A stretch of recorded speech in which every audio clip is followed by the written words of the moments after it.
everyone. Thank you for being here today. I am Katie Starrentino, the Director of Wellness Initiatives at Friends Life Care, not to be confused with the fabulous Dr. Katie Starr, who will be doing the presentation with us today.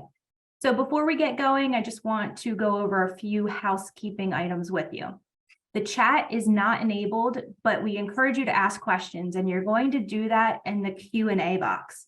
So you just hover your mouse over the bottom of the Zoom box and you'll see Q&A. We love questions, ask them. That's what Dr. Starr is here for. And we will leave ample time for questions at the end. So feel free to put those in as we're going, and we will take care of those at the end.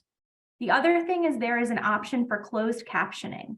So if that's helpful to you, you will find that on the bottom bar as well.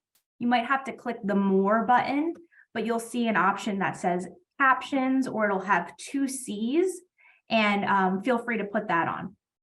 So without further ado, we're very excited to have Dr. Starr here, and I'm going to tell you a little bit about her. She is the assistant professor at the Duke School of Medicine and scientific advisor for Team Vivo, which we will learn about today as well. She received a BA in exercise science, M.S.M.A. in nutrition, and Ph.D. in nutrition from the University of Georgia. She served as a postdoctoral scholar at Duke University's Center for Aging and Human Development and geriatric fellow at Durham Healthcare System. Dr. Starr is a leader in the field of aging, nutrition, and exercise, and has published extensively on subjects spanning from nutrition and to exercise. She has also received grants to study such areas as perihabilitation in older veterans undergoing surgery, muscle health during obesity reduction, maintaining physical function using telehealth and joint health, including osteoarthritis and rheumatoid arthritis. So Dr. Starr, thank you. We are thrilled. We have a big group here, and I will turn it over to you now.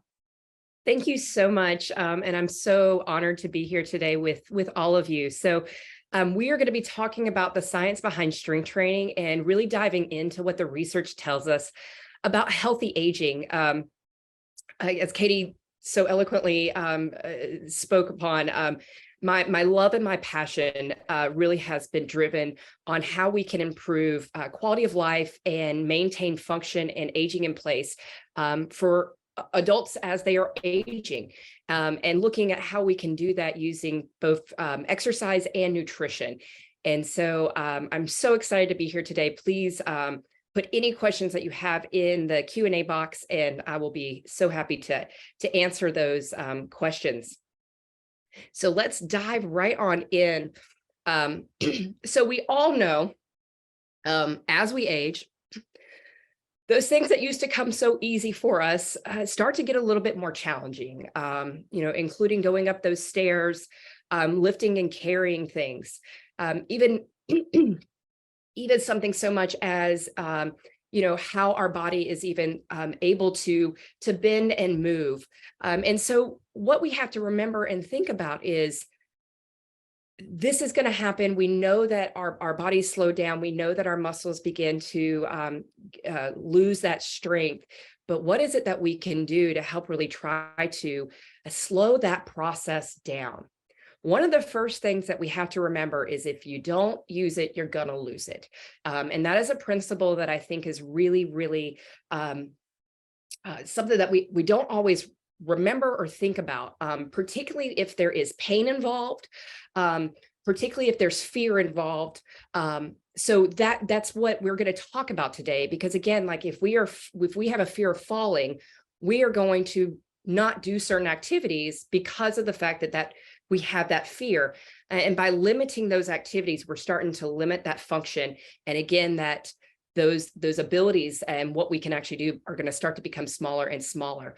So we're going to talk today about how we can actually challenge ourselves, but in a safe way, so that we can use it and really try to slow down that loss that we see as we age.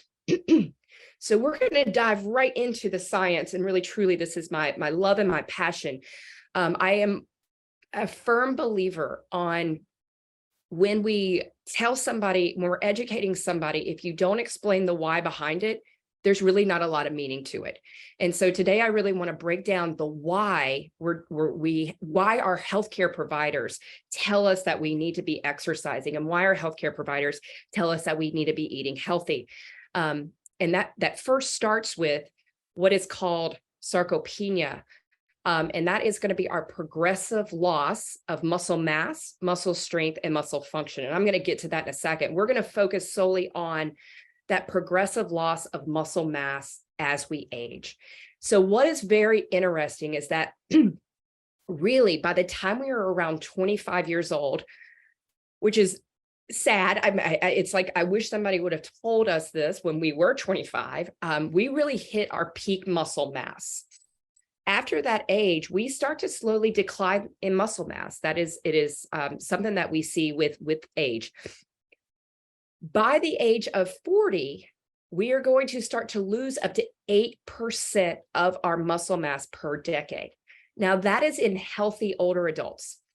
As we start to see certain health conditions, chronic health conditions, diabetes, hypertension, cancer, anything like that, that would actually accelerate muscle loss, that actually is going to increase to an even higher level.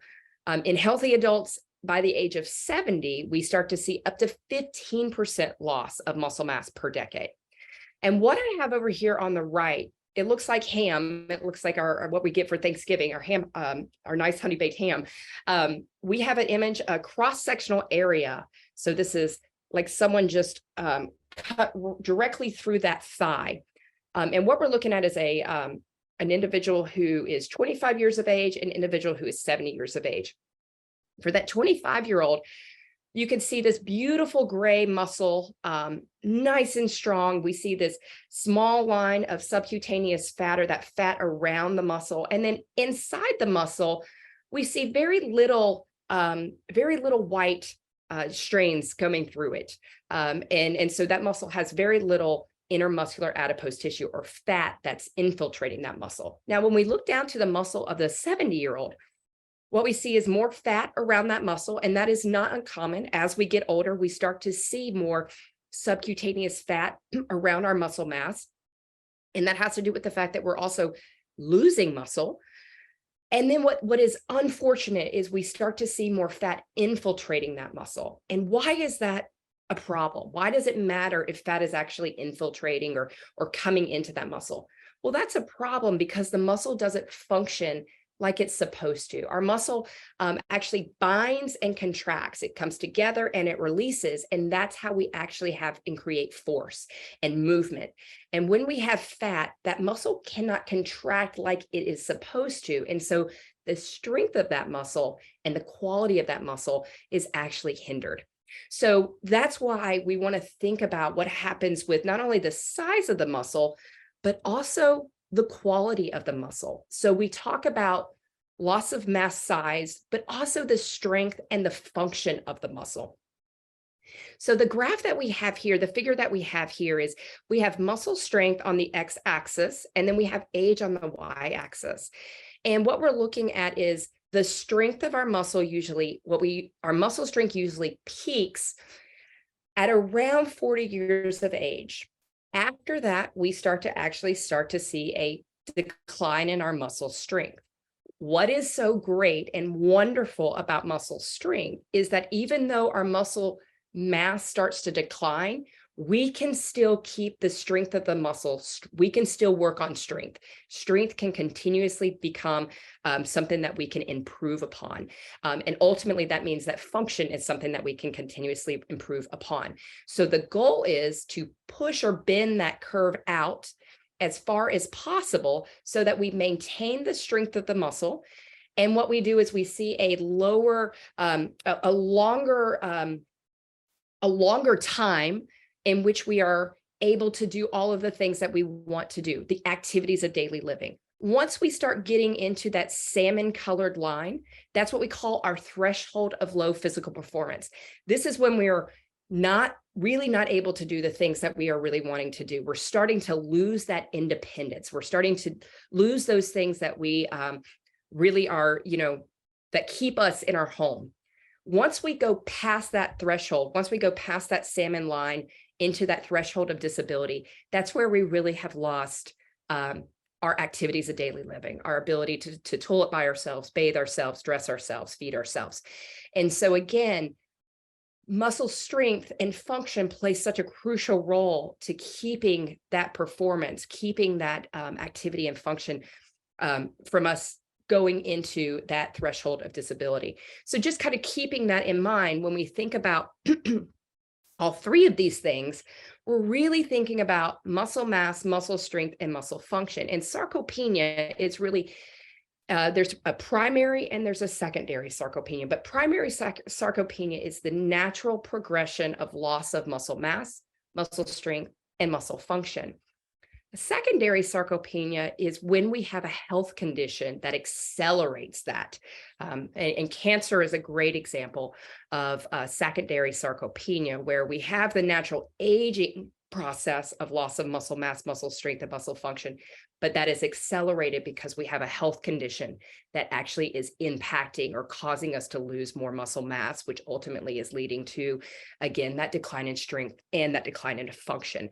So just important to understand that how prevalent sarcopenia is. About 25% of adults 65 and older are affected by sarcopenia. And then that number jumps up to around 60% in those individuals who are 80 and older.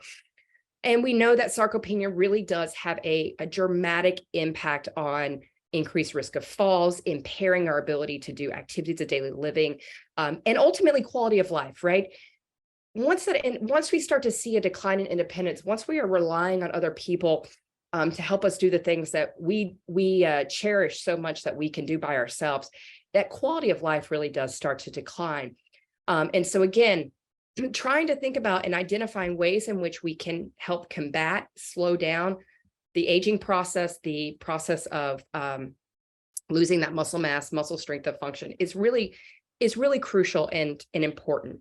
And I think that is what is so amazing, though, about diet and exercise, because there really is something that we can do that can really help slow that progression down.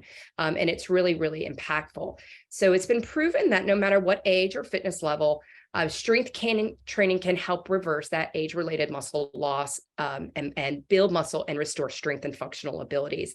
And I think that's really important for us to understand that we can slow this process down, and we can build strength in those muscles, and we can improve our function and functional status. But how do we do that? Yeah, we can do exercise. Yeah, we can do nutrition, but what does that actually mean? So when we think about exercise, I like to think about it in really two buckets, because it helps us kind of think about the two different types of strength training. And I apologize, I'm coming off of a cold, and so just a little bit nasally here today. So thinking about physical activity, we have what's called aerobic training.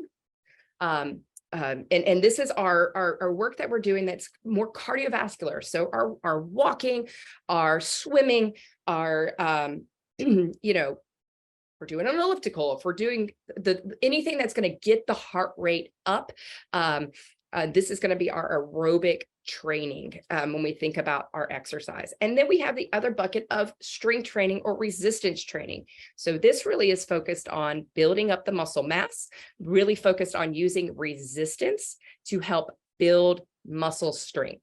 A lot of times when we talk about exercise, we're oftentimes thinking about aerobic exercise, not necessarily resistance training.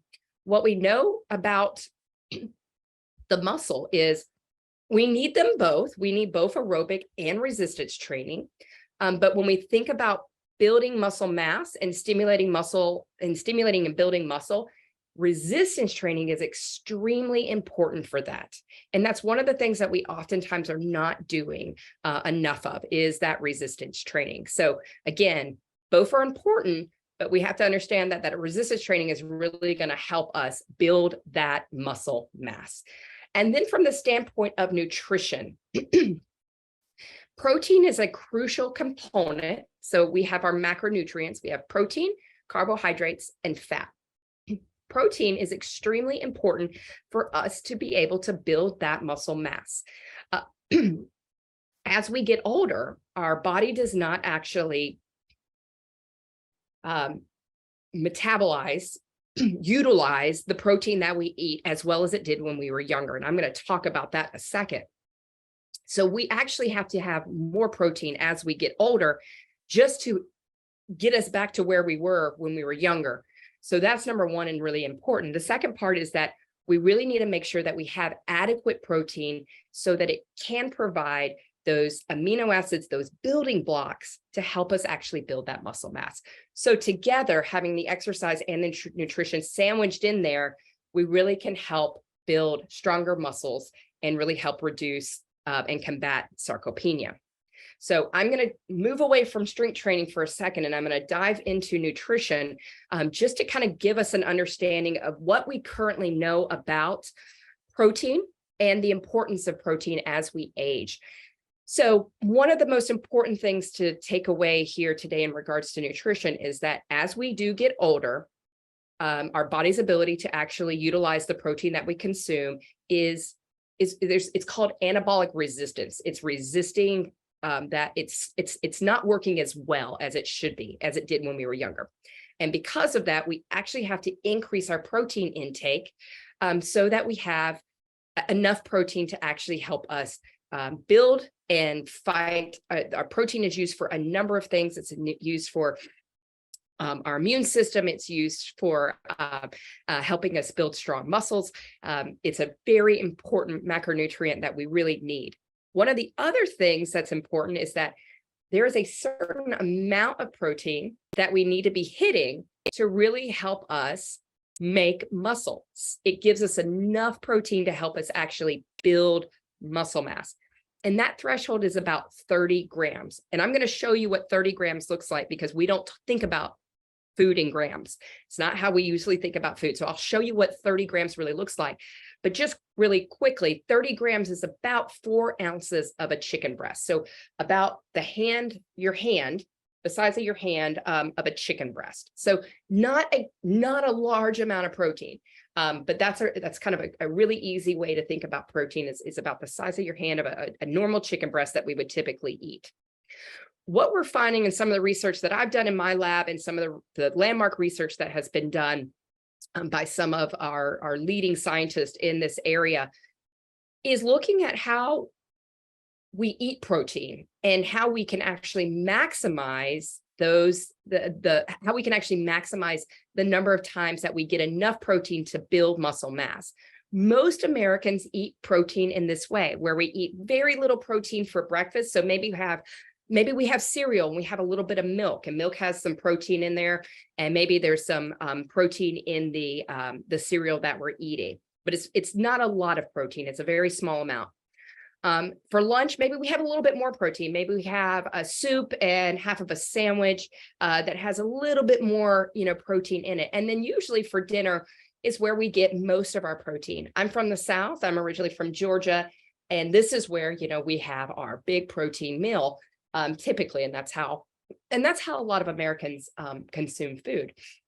The problem with that is that we're only hitting that 30-gram threshold when we eat that way one time. So we're only providing the body with that 30 grams once to really actually stimulate that muscle protein synthesis. So one thing that we can do is actually think about it. It's not actually increasing the protein amount. It's just thinking about how we eat protein. And rather than eating protein, just a large amount of protein at dinner, rather spreading it out through the day can really help us maximize the number of times that we're stimulating muscle protein synthesis. So this is one way that we can really help build our muscle mass and provide those amino acids, provide those building blocks in our bloodstream to really help us increase and maintain that muscle mass. So what does that really look like? Well, this is an example of what that would look like. So, for example, maybe having a yogurt bowl with some Greek yogurt, some slices of almonds, and some raspberries. Maybe having a grilled chicken breast with some noodles and broccoli, and maybe some edamame, or having some pork tenderloin with some sweet potato and pineapple. So again, not talking about large amounts of protein, but more so talking about how we can spread that out throughout the day, really to help maximize that protein intake. So obviously, this is a very small snapshot of nutrition. I just wanted to hit on the protein component today because of the fact of how protein plays such a crucial role in the strength and the quality of our muscles. So without protein and without adequate protein, we know that our body actually will start to break down muscle mass so that the body has enough amino acids to help fight infections. And so keeping that in mind is that we need protein to help not only build muscle, but also to help maintain our current muscle mass. So I want to go into strength training and talk about some strength training misconceptions, because I think that a lot of times when we think about strength training, we think about this idea of lifting, having to lift this large amount of weight, or bulking up and being really, really bulky. And also the pain of it. I don't want to do that because I have arthritis, and this is going to be really, really painful for me. So I do want to kind of step away from saying that a lot of times this is how we view strength training, but thinking that I want us to change that lens, because this is how I view strength training. And this is how I think we should be thinking about strength training, is that strength training does not necessarily mean that we have to be lifting something heavy. It can be our own body weight that we're using to help build muscle mass. And so kind of, again, thinking about that misconception of like this idea of really large and heavy dumbbells versus I could do this with my own body weight. And so kind of, again, reframing what strength training is. So when we think about strength training, I also want to focus on what are some of the benefits of strength training. What is it why do we want to do strength training, and what really helps us? What does the science say about strength training? Strength training has been shown in a number of randomized controlled trials to help improve a number of things. Now, each of these trials, there's different settings, there's different health conditions, there's different populations. So again, this is going to be evidence that have become from different randomized controlled trials or different meta-analysis or epidemiological studies. But what we have found is that strength training has been associated with improved memory and cognitive function. So in a study that looked at older adults who went through strength training twice a week for 12 weeks, saw some improvements in memory and some cognitive functional tests. And so that is really key and really important as we think about not only our muscle mass, but also our brain function. And how utilizing our muscle memory, how our brain is communicating with our muscles, stimulating that those neurotransmitters are firing, all very, very important and a wonderful component and benefit of strength training.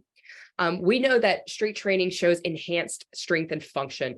Studies time after time, again, show us that we see upwards to 25% improvements in lower and upper body strength just after 8 to 12 weeks of doing strength training twice a week. Better sleep duration and quality. So again, not only are we seeing improvements with strength training in the length of time that we sleep, but also that quality. So staying asleep longer, really having longer cycles of not waking up, non-interruptive sleep, which I think is, again, very, very important as we think about how many times we're waking up to go to the bathroom, or how many times we're waking up in the middle of the night because of our quality of sleep is being disrupted. And then we also see increased longevity. So a study that looked at, this was a very large epidemiological study. So a study that was looking at individuals who did strength training versus those who didn't do strength training. All-cause mortality was significantly less in those individuals who actually participated in strength training twice a week. So again, some very clear benefits from our randomized control trials that are showing the clear evidence there that strength training is beneficial. Actually, before I go here, I also want to talk about incontinence. One of the other things that we have found with strength training is improvements in incontinence. And I feel like we don't talk about incontinence enough. It's something that I oftentimes have found as a healthcare provider gets pushed under the rug. As someone who works in the area, particularly in nutrition, when I'm working with my veterans at the VA, I'm also oftentimes talking about how we want to stay hydrated, really making sure that we are drinking enough fluids.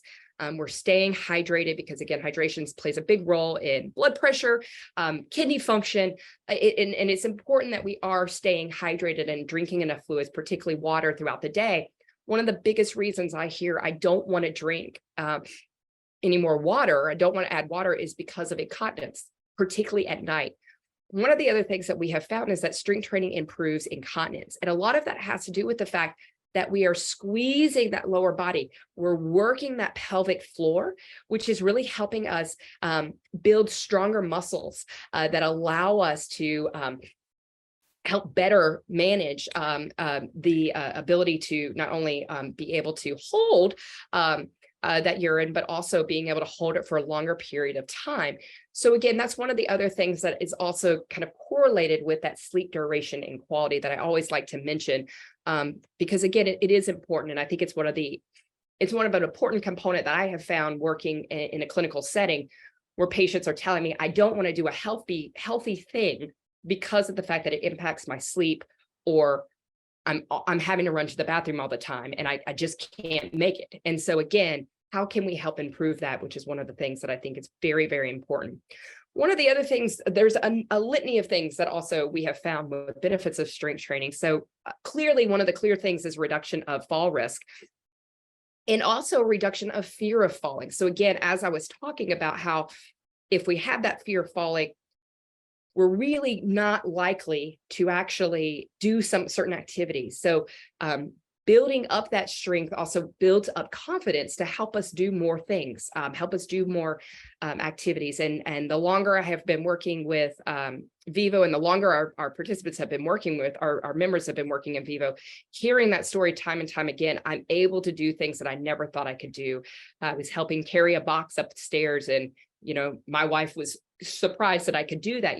All of these things that I'm constantly hearing about, helping my husband pick up the debris of limbs that were scattered all over our yard. There's a number of things that we hear constantly. So reducing the risk of falls, maintaining that independence, strengthening those bones, so very important.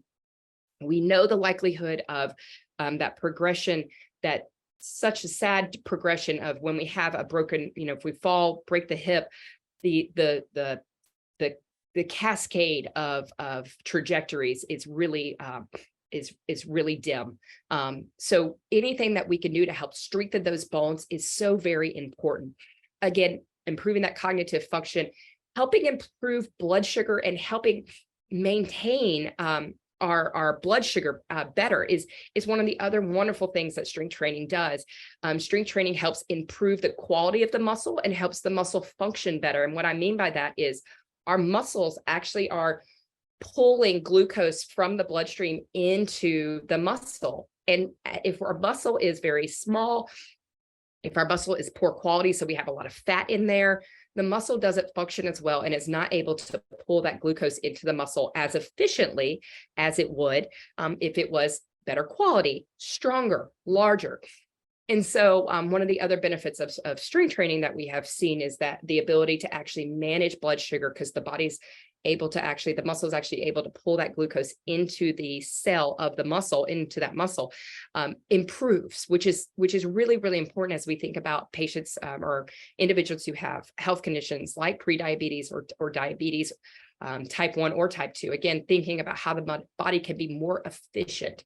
Relieves or lessens arthritic pain, arthritis. So it kind of seems counterintuitive, but actually what we know is that when we have arthritis, what we want to do is be able to flood that area with nutrients. And one of the ways that we flood the area with nutrients is by moving it. So when we move the joint, it actually pushes out the old synovial fluid, and it brings in and refreshes that new synovial fluid and allows the body to move better.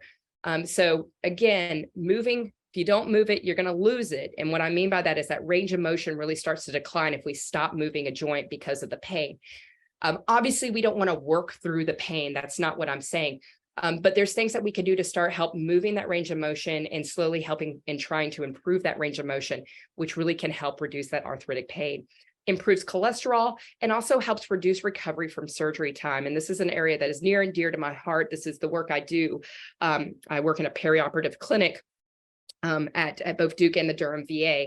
And we really focus on things that we can do preoperatively to help get people stronger using nutrition and also exercise, particularly strength training, so that when they come out of surgery, they can get back to their baseline much quicker. So we think about how we can improve the body before we go into a stressor like surgery so that we're not hit as hard, so that that surgery doesn't take us down another level, because we know that surgery is very, very impactful. We also know that older adults are one of the highest groups that undergo surgery. So again, thinking about that from a perspective of if you have to have a knee replacement, a hip replacement, what we can do to help improve that strength prior to you going in there. Again, strength training has and continues to be a critical factor in maintaining that quality of life and independence as you age. And hopefully I've been able to illustrate that through the evidence. Unfortunately, what we know is that older adults don't exercise enough. 30% of our older adults don't exercise at all.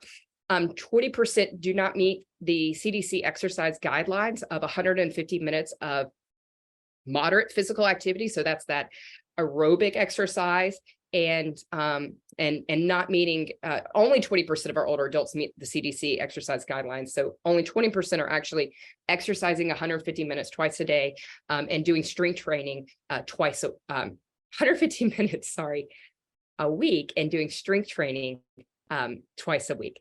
And then 10% of our older adults are consistently participating in strength training. So doing strength training twice a week, working the entire muscle group. So again, this is an area where I always view this as a low-hanging fruit. This is something that we could be adding to our life to really help improve that function.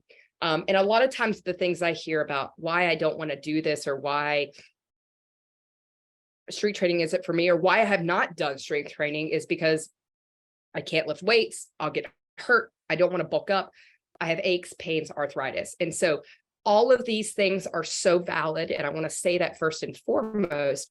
But what we also want to talk about is how can we overcome these objectives, because not every strength training program is designed the same. And 100% there are strength training programs where that are out there that require you to lift weights, that if you started doing them, you would get hurt, that you could potentially bulk up, and that don't take into consideration your pain, your arthritis, your health conditions. And so these are valid concerns because of the fact we have seen programs out there that have caused people to get hurt, caused people to say, well, I can't do that because I can't lift a weight, or really looking at an activity knowing there's no way I can do that because my arthritis will limit me. So I want to say that that is out there, but there also are programs out there that meet you where you are at. Unfortunately, most of them are not catered to older. Most exercise programs are not catered to older adults. We know that gyms are typically unwelcoming in our as we think about older adults. There's a lot of lack of knowledge of what to do and how to meet the specific needs of and conditions of individuals who are aging.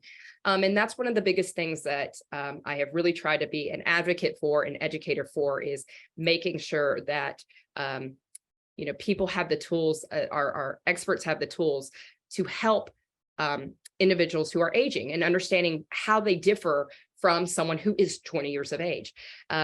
Existing digital fitness options really don't encourage that interactive experience, are usually one size fits all. And there's really not anything tailored on the market. A lot of things are not tailored on the market to meet this need. So one of the things that I think we need to make sure that we understand that there is a program out there, there are sub-programs out there. And I talk about one particularly, but one of the reasons why programs that are out there that are targeted towards older adults that are successful they meet these key things. They have consistency.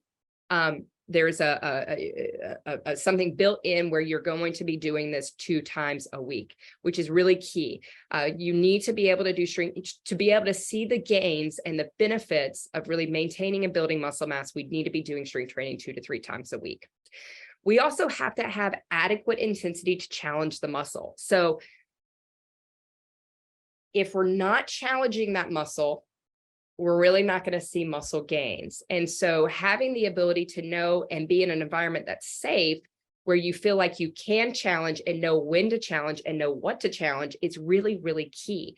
Because again, just doing walking is not going to hit hit what we need to be able to actually see muscle gain. We really are going to have to put some challenge behind that. And we also need to vary those exercises up. If we keep doing the same exercise, our body gets used to that.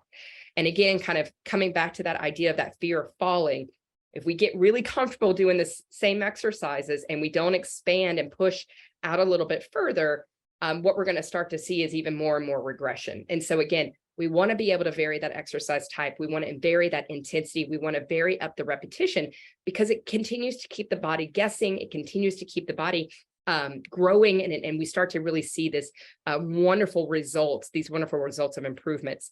And we want to make sure that we have ample protein to help repair the body after we are doing our exercise, to help really grow that muscle mass. So key principles so that we can actually do this is safety, fun, making sure we're challenging ourselves, and having that community support, having that support system. We have found time and time again that without having accountability, we don't do it.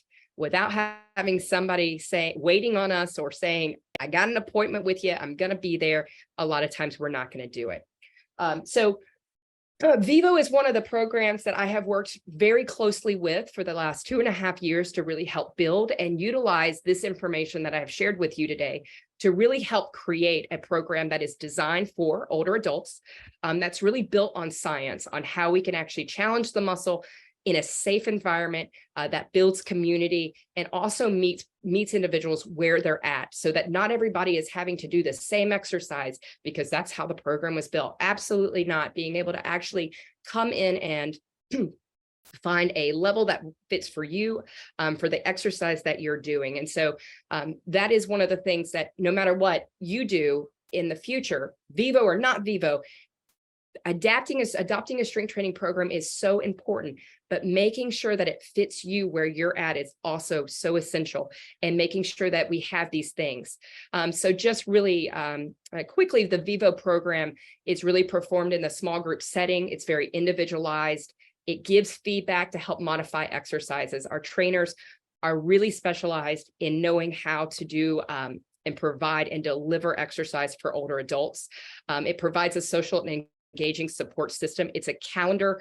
It's in your calendar. It's the same time every week. And you come together with the same group, and building that community is I think has been one of the most beautiful things that I have been able to see. We also have, it's called a periodized program. So the program is not the same. It changes every week. So we're challenging and we're changing things up so the body is not getting accustomed to one thing. Now, some people are like, I hate that because I like to get in my routine and I like to master something. Well, don't you worry, because the system, we recycle things every 16 weeks. But what is really important, though, is that we want to have that challenge. We want to keep the body guessing. And actually, the body really does adapt to that. And it really becomes, we see these greater gains. The other component is a dual task exercises. So dual task exercises where we're having to use that cognitive component while we're actually doing a physical component. An example of that would be doing a punch while having to name things that are red. And so again, we're pulling from that cognition while we're also doing a physical task that actually helps build more neurological connections, helps fire those neurotransmitters, and really building that brain muscle connection and communication, which is really key again for that cognitive function. Incorporates elements of stretching, balance, and mindfulness, and it's simple movements to help emulate daily activities. So not just thing. We really do multiple we're using different areas, different bodies, but movements that really mimic what we do in a daily life. And the last thing is that Vivo monitors progress. So capturing an assessment, a baseline assessment one-on-one with you, seeing where you're starting from, helping you identify which program would work best for you, and then measuring that progress every 3 months is one of the other caveats. So working with Vivo, I have really helped try to capture these changes, and what we have seen is very similar improvements very similar improvements to what is out there in the literature of around 25% improvements in upper and lower body strength training, increasing endurance, and monthly retention. So I think there's going to be an opportunity for you guys to actually trial Vivo out. But if you do, or if you are interested in Vivo, there is a promo code for you guys, definitely for FLC. The promo code is FLC, and you can join at teamvivo.com. But again, I think there's going to be an opportunity for you to trial it out in March. So I'm really excited for that. At the end of the day, I think what is the most important here, and go back to that. At the end of the day, the most important thing that I want to leave you with, though, is that nutrition and exercise are key components to help us extend that independence. And again, regardless of what you think about, the big takeaways are, how am I eating today to help improve my muscle health? And what movements am I doing today to help improve my ability to keep my independence? And those are the two questions that I would just challenge you to ask yourself on a daily basis, really to help keep that muscle as healthy as possible, so that you can have that long that quality of life that we also want. So I'm going to stop sharing here, and we can jump into that Q&A. Thank you so much, Katie. I can hear your passion for this topic, and I love that. I love to see that. And if I look a little disheveled, it's because I got up and did some squats and some calf raises as you were talking. So great. Yes. So we have some great questions. Keep them coming, and I'll just work my way through the questions in here. The first question is somebody sharing that they're losing strength and muscle mass in their legs from chronic kidney disease and spinal stenosis, and feel like their physical therapy isn't making a difference.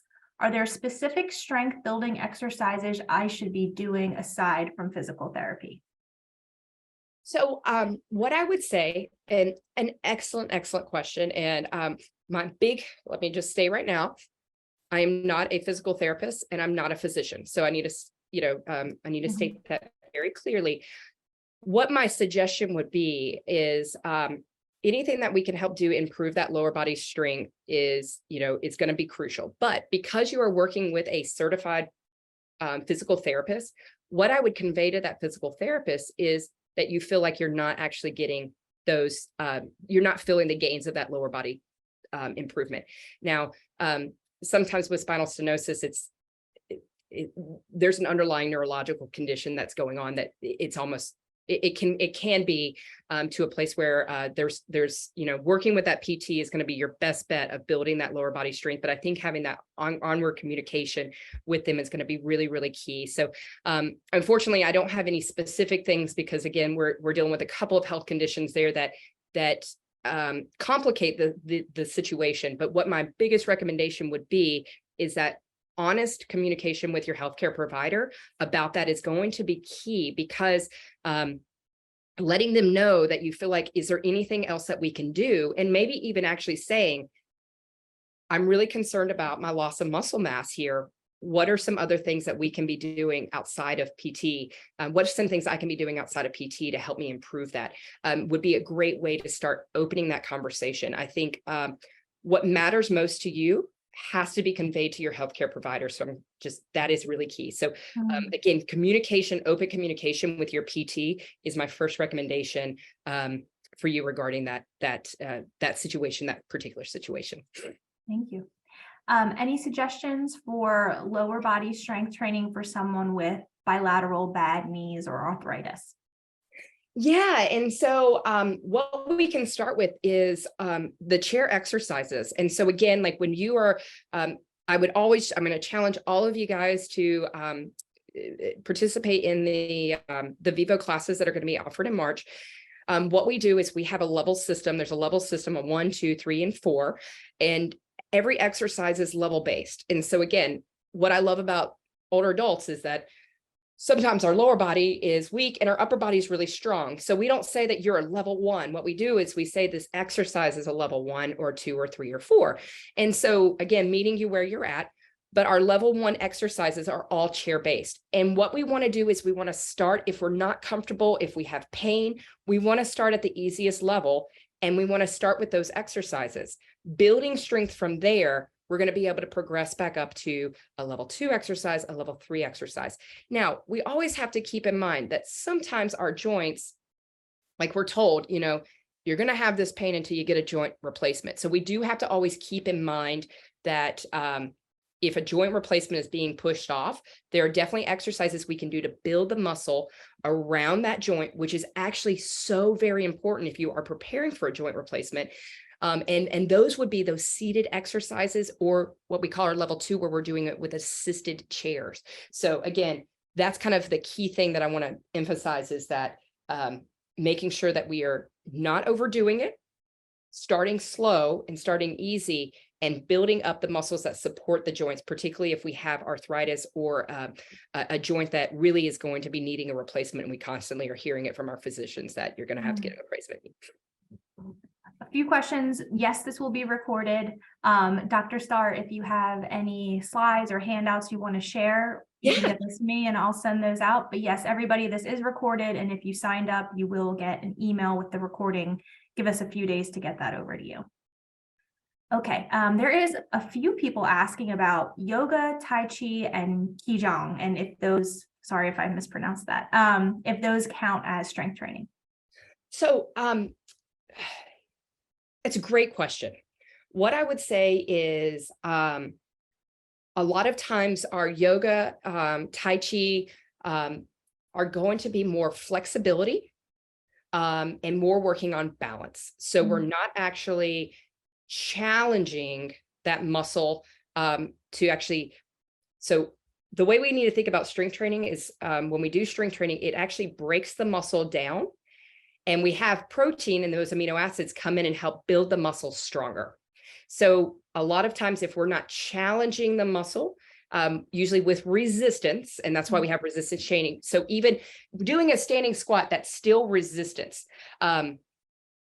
Holding a muscle and contracting a muscle in yoga can be resistance, but we have to kind of be holding that for a long period of time. So needless to say, what I would say is those exercises typically fall into more flexibility work, where when we do our resistance training, we're usually using a resistance band, our own body weight, or some dumbbells to help really build that muscle mass.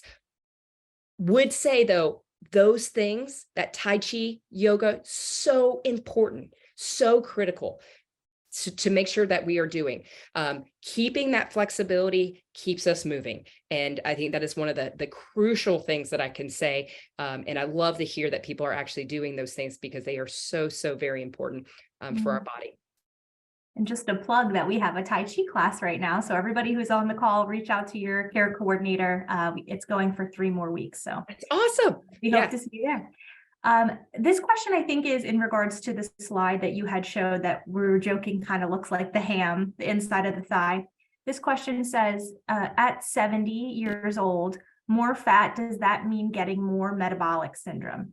Ah, wonderful question. I love that question. Okay, so very quickly, metabolic syndrome is having multiple conditions that are really changing or impacting our metabolic system. And typically what we think about is cardiovascular disease, diabetes, having multiple conditions like that, hypertension, type 2 diabetes, heart disease, creates this metabolic condition, and then having obesity as well, where we see more adiposity, we see more fat infiltrating the muscle, we see the body not functioning as well. Absolutely, especially so as we get older, the likelihood of having metabolic disease goes up dramatically. It's why we see this influx of patients who have, or older adults who have type 2 diabetes, heart disease, hypertension. And so again, anything we can help do to help keep that muscle quality strong, keep that muscle mass larger, will help combat that metabolic disease. So beautiful question. Really appreciate that, and really kind of thinking about how all of this is intertwined. All of this is intertwined with our health conditions. And just because we have a health condition, though, I want to say, doesn't mean that we can't reverse this and slow it down and improve that. And I have showed that time and time again with my research participants of actually improving that muscle quality, reducing that fat that's in the muscle by doing nutrition and exercise and changing our diet just a little bit, and it just adding some strength training in there. So just to put that in there. Great. We have a question about how to get enough protein if you are vegan or vegetarian. Love that question. That's a great question. And yes, typically we talk about high quality protein, and high quality protein is protein that usually comes from an animal source. And the reason we talk about high quality protein is because really you're getting the biggest bang for your buck. And what I mean by that is when we eat protein that comes from an animal, meat, chicken, fish, eggs, dairy, we absorb all of the amino acids. We absorb like 99% of them. So those amino acids that we're consuming are really going and utilizing and being used for the uses that they need to be: muscle, immune system, et cetera. When we have plant-based proteins, we typically call them medium or lower quality, and they are not bad. The reason it's called medium or low quality is because we don't absorb all of the amino acids, or they don't have all of the essential amino acids that we need. So there's certain amino acids that we need that we can only get from the diet. And so we just have to be very careful about making sure not only are we meeting those needs. So again, beans and rice is the example that's usually always used when we talk about making sure you get all the proteins that you need. Well, that's because when you combine both beans and rice together, we get all of those essential amino acids that we need, that we don't make in our body. So when we eat those together, that's kind of a whole protein. We think about it. So if you're a vegan or vegetarian, it's very, very, very important to make sure that you are getting all your essential amino acids in. And what that really means too is that 30-gram threshold actually bumps up to around a 35-gram threshold for you. So you really actually need a little bit more protein to help maximize that muscle protein synthesis, or that ability to build muscle mass. So very, very important, and very, very key when I work with my patients who are vegan or vegetarian. Really, really have to specialize and focus on what are we eating? Are we meeting those protein needs? Are we getting everything we need? And so what I always tell my patients who are vegan or vegetarian, if you really start to see a loss of muscle mass, you start to see a decline in that muscle mass, go see a registered dietitian so that they can help you get a diet plan together that really can help make sure that you're meeting all of your protein needs. And that would be my biggest plug for my RDs out there, to help really do that. That's great. It kind of in line with that, what are your thoughts on using protein supplements to augment protein intake? Yeah, so I love whey protein. I love our whey proteins out there. There are certain whey proteins out there that are not, like any dietary supplement, it's not regulated by FDA. So you always have to be cautious about that. If it's a whey protein that is pretty readily available, usually those proteins have been tested and are tried and true that what the ingredients say on there are actually on there. And so I like whey protein to create a smoothie. If you're a smoothie person, it's an easy way to get 30 grams of protein in, particularly in the morning. And so that is one of the things that whey protein is actually one of the most easily absorbed protein when we consume it. But other proteins that are a little bit unknown out there, I always caution people just to do a little bit of research and make sure that that is a safe protein for you to consume. And again, if you ever have any questions, or if you have a health condition, before adding something to your diet, talk to your physician or talk to a registered dietitian, and just get the confirmed. But again, whey protein is usually pretty safe across the board. Some of those other supplements out there, I do, just be cautious when we add those to the diet. Great question. And we have 30 questions, and I know we're coming up on time, so I'm going to try to run through them. I'll be quick. I'm sorry. Oh, no, that's fine. My friend Arthur out there. Hi, Arthur. He's asking, is hiking up and down hills for an hour a good form of strength training? Yes. See, that is a great form of strength training. So not only are we elevating are elevating the surface, that resistance of our own body weight. We're increasing the heart rate. We are building muscle. We're breaking down muscle. We're building muscle back up. Absolutely. Again, it's that challenge, right? You're challenging the muscle. So I think that's kind of the key, is when you feel like, wow, I'm really challenging. I'm contracting. I'm, releasing that muscle. I'm really challenging that muscle. We're doing strength training. Great question. Yeah, and such amazing mental health benefits of getting outside. So I'd love Absolutely. to see that. That's hard in Pennsylvania sometimes right now, but Yes. Oh gosh, absolutely. Next question, is muscle mass more important than strength? In other words, which is more important, aerobic or strength?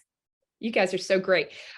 So what we have found in the research is that muscle mass is not always or correlated with the muscle strength. And so what I mean by that is, just because somebody has a smaller muscle mass doesn't mean that they aren't strong. So, and I say that because what we want to focus on is both building muscle mass and building muscle strength. But it doesn't mean that I have had one person who has a muscle, large muscle, and another person who's had a smaller muscle, and the smaller muscle was actually stronger because the quality of the muscle was better. So in regards to the difference between the exercises, aerobic versus strength, I cannot say that one is better than the other. What I can say is that together, these two are the most optimal things that we can be doing for ourselves. So I'm really, one of them is working on that muscle health. One of us working on the heart health. And both of those are so very important. And both of those produce extremely important health benefits. So together, that is what we want to be pushing for. Great. Somebody is wondering your opinion on silver sneakers. Yeah. Love silver sneakers. I actually used to be a silver sneakers instructor back in the day. What I would say about silver sneakers, though, is that it is a group fitness exercise program. So silver sneakers is not individualized. It's not personalized, and it's not designed necessarily to help to make sure that you're doing the exercise 100% correctly all the time, and that it's meeting you at your where you're at. So again, for the socialization, for like activity and movement, love silver sneakers. If I'm really focused on a program that's going to be targeted towards building muscle mass, really helping meet you where you're at, we really want to probably think about a program that's going to be a little bit more tailored to meet you where you are, so that it meets your health conditions. So again, love my silver sneakers out there. Thank you. Next question here, is it better to do the same exercise every day or nothing at all? Oh, same exercise every day. 100%. No question at all. Absolutely. So yes, I would rather somebody do something than nothing any day of the week. That's good. How, this question, I guess, is more about Vivo. How do you accommodate people in wheelchairs, legally blind, etc.? So excellent question. For those individuals who are legally blind, I would say that it would be Vivo may not be the best thing for you because it is a virtual program, and not being able to see the screen would actually inhibit your safety unless you had somebody with you who could help you. So that would be my caveat, is and the same thing goes for someone who might be wheelchair bound. We've had people who are wheelchair bound, but they really need a care partner. They really need somebody with them to help them be there. And so again, if you have somebody with you, 100%, I think Vivo could be a perfect match. If you don't, I would worry about safety and say that because it is a virtual program, because someone's not there with you, I worry always about safety and making sure that anything that you do, we want to make sure it meets your needs. And if it doesn't meet your needs and it increases safety, you should not be doing it. Really interesting question here. Are there any reasons to assume that these insights can decrease or slow down the progression of Alzheimer's? Oh, that's the question. And that's where a lot of research is headed. A lot of research is out there looking at, there was actually a very large an epidemiological study actually that came out of JAMA last October. JAMA is the Journal of American Medical Association, that showed that doing strength training and having more muscle mass is associated with a reduced risk of Alzheimer's disease. So now, again, this is an epidemiological study. So it's looking at big data and it's looking at one thing. So those people who do this thing or don't have this disease and outcomes, right? So That's what it's looking at. So it's not a head-to-head, a randomized control trial where they have people who are exercising, not exercising, and do they get Alzheimer's. So just keep that in mind. But this is where a lot of research dollars are being spent right now to see what is the best thing. But we do know that people who are active and eat healthy do have a reduced risk of Alzheimer's disease. Like that's been shown numerous times in epidemiological studies. So next question is about, they understand that strength training twice a week, but how many minutes in each session should we aim for? That's really a great thing. So what we always talk about is we want to get all the muscle groups. And so we are thinking about how we can get 2 to 3 reps in all of the major muscle groups. And we think about chest, shoulders, back, triceps, biceps, our glutes, our core, our quads, hamstrings, calves. So typically that's going to be around a 30 to 45-minute program where we are really focused on controlled movements, repetitions, and hitting all of those key muscles. Now, again, something is better than nothing. So keep that in mind as well. Right. A question about protein shakes. I guess we talked about the whey protein. They're asking about Boost. So I guess the Boost supplement. I don't know if you're familiar with that. So again, Boost supplement, it has protein in it. It has a lot of other things in it. It's usually a nutritional supplement. So again, it's going to add in not only protein, but also adding in calories. And so a lot of times we use that to help meet our calorie needs too. So Boost is great, Ensure great.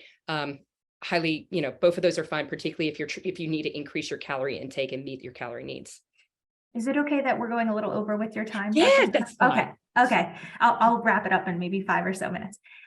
This person is sharing that squats and lunges destroyed the meniscus in their knee, and their wife's orthopedic surgeon, who did the knee replacement, advised against these for older adults. Do you see that squats are harmful for knees? So great. If you do a squat incorrectly, absolutely 100%. And most of us are doing squats incorrectly. Most of us, when we do a squat, we push our weight into our toes, and that immediately goes right into the knees and right into those meniscus. And so that is one of the things that we really do work on in Vivo. But any program that you do, if anything that you're doing, if you don't do the exercise correctly, you are at a risk for injury. And that's why I say, like, I love silver sneakers. However, if you don't have something individualized and you have a risk for, knee injury, or if you already have bad knees, you really want to make sure that you have someone there who can help guide you and make sure you're doing the exercise correctly. So anytime we are doing a squat, weight has to be pushed back into the heels. We need to be leading with our glutes, and we need to be sitting like we're sitting down in a chair. For anybody who already has any injuries or knee injuries, absolutely not. We don't want to be even pushing that. And so that's where I would say doing something in the chair where we're still building quad and hamstring muscle is going to be key, but we're not actually doing that muscle. So again, meeting you where you're at and understanding your disease process or your injuries is going to be key when you do anything like any strength training program, or really any aerobic program. So keeping that in mind. And to speak to that about Vivo, the classes will be March 1st and March 15th. They will be free. If you like them, you have the Friends Life Care code. We'll share that again. You will get an email about that. And you will also find it on our social media posts. So if you follow Friends Life Care, you'll see it there. And somebody had asked if Vivo is only for people 55 and older. I can say the care coordinators did a class, and I thought it was great. And I think with the different levels, I got an excellent workout. So if you're younger than 55 and you want to try it, don't limit yourself there.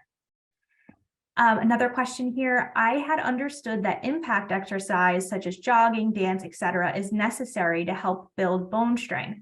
Your slide about strength training helping bone strength seems to contradict this. Any comment? So I'm sorry, say that because I'm looking at it right now.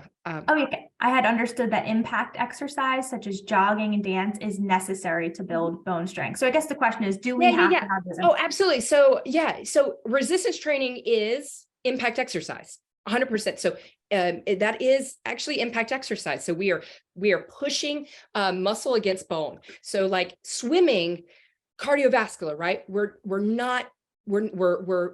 not pushing resistance against muscle or bone. So resistance training 100% is like impact. Now it's not running, right? We're not running, but we're thinking about, like with running, right? It's impact. We're thinking about pushing the ground, coming back up. Same thing, bicep curl. We are pushing that muscle, releasing that muscle. So we are building muscle through that. If you did a head-to-head comparison of like jogging versus resistance training, we would probably see more bone build in jogging, absolutely. But resistance training is still doing the same principle of that impact training. Just have to comment. People are saying you're so great, and I agree. So well, thank you for that. Okay, let's just do 2 more questions, everyone. I'm sorry if we didn't get to it. Katie, it be okay if I sent you some of these questions? 100%, would love to. Great. Love to. You just send them away. So everyone, if you didn't get a question answered and you want it answered, please send it to me and I will make sure that it gets to Dr. Starr. Okay, let's do 2 more. This person is concerned about their bones and hurting them. They have osteoporosis. Yes. So anybody who has osteoporosis, we know that there are certain exercises that we don't want to do. Bending exercises are one of those things because you can actually impact or you're at greater risk for particularly spinal fractures. And so there's certain exercises that we know if someone has osteoporosis, recommendations for those. But for the most part, if you have osteoporosis, we want to help build bone. We want to do what we can to build that bone, but we want to do it in a safe way. So again, use it or lose it. If we don't do exercise, or if we don't move the body, we're going to continue to see that loss. So safe settings can allow us to have that opportunity to build up that muscle and bone mass. And I hope that answered some other people that were asking about osteoporosis. I think that hopefully that answered your question there too for everybody else. One more question I'm going to do here. This person says, I'm working with my 91-year-old mother who has lost her appetite and only wants to eat a little twice a day, with one of those meals being a watery soup. She's used a walker for years and has shoulder and arm pain with limited range of motion in those shoulders. And she has all of the reservations you listed. Any suggestion to help and encourage her? Yeah, so this is a very personal question. What I would say is, from that standpoint, what I would recommend, and I am a registered dietitian, but what I would recommend is, if you haven't seen an RD, really schedule some time to see an RD, especially someone who works in geriatrics, because of the fact that we need to make sure that she's not meeting her calorie needs. So using an oral nutrition supplement like an Ensure or Boost would actually be wonderful for her, because again, if we don't have the energy coming in, it's really hard to add an exercise routine to that, because again, it's exhausting if you don't meet your energy needs. So that's kind of key and first. And then the second thing, what I would say is, chair exercises would be a wonderful place to start, to just, and 5 minutes, right? 10 minutes. We're not talking about jumping right, especially if you've not been doing something, you don't want to jump right into something extremely intense and something you're not used to. So again, just small segments of movement would be really key. And what I always tell people is that if you, my folks who are really having a hard time with eating and getting in enough calories, is we want to capitalize when your appetite is good. So if there's certain times a day where we know that her appetite is good, that's where we want to get her the food that she loves, the food that she likes. We are not worried about types of food at this point in time. We're worried about calories in. I'm always worried about protein, but when it comes to just even getting calories in and food in, that's kind of the key thing that I always am focused on. So I will put in another major plug for my registered dietitians out there. Get them in there as soon as possible so we can get some things in there. But if she's not already on oral nutrition supplements, so that your Ensures, your Boost, that would be one of the things that I would recommend in between meals, not with meals, in between the meals, because we don't want to disrupt the meals that she's currently eating. We want to add them in between so that it actually gets her more calories. If she's taking medication, using the Ensure or the Boost to use that instead of water for the medication. So again, we're getting a little extra calories in there if she's taking that medication. So those are kind of my key tips when I'm trying to add in a little extra calories, but movement is going to be really key, but movement very gently, very slowly, so that we can start to progress her. And I would even say that potentially seeing a physical therapist would be another great option if that's a part of, if that's a possibility, that could really help create some exercise programs. And that would be the other thing, is if you're not doing If you have some health condition, if you have a lot of pain, working with our experts out there, our physical therapists, our registered dietitians, we have those people out there, and they are excellent at being able to just get you started, giving you some tips, and also help kind of setting you into the right place and next steps. Thank you. So again, feel free to send me those questions. I put my email in the chat, but it is KSTARRANTINO@FLC, like Friends Life Care, partners.org. And give us a little time. I'll send them in a batch to Dr. Starr and you'll hear back. You will get a recording in the coming days. Our website is full of workouts, so check that out and join us March 1st and March 15th if you're interested in trying out Vivo. Thank you so much, Dr. Starr. You are so welcome. Thank you guys, and have a beautiful day.